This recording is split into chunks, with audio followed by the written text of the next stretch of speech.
ముఖావళి దేవాని అన్నారు. అలాంటి సప్తపది కార్యక్రమము ఒక్కొక్క అడుగుకి ఒక్కొక్క విశేషాన్ని చెప్పారు. విష్ణు స్వామితో ఒక్కొక్క అడుగు ఒక్కొక్క విశేషాన్ని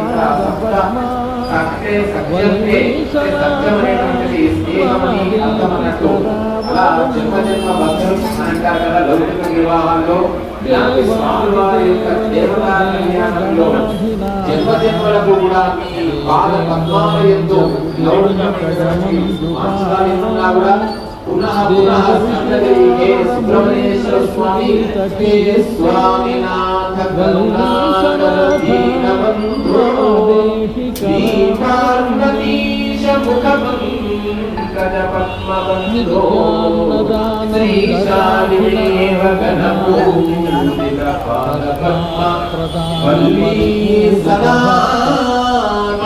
మమ దేహి కరావలంబం వల్లీ సనాథ మమ దేహి కరావలంబం. మహేష్ దేవతే కళ్యాణంలోనే కాదు, దేవసేనా సుబ్రహ్మణ్య కళ్యాణంలో బ్రహ్మోత్సవాలలో వల్లీ దేవసేనా సమేత సుబ్రహ్మణ్యేశ్వర స్వామి కళ్యాణంలో పాల్గొనే భాగ్యాన్ని కల్పించే స్వామిని అలాంటి భక్తులను స్మరించండి.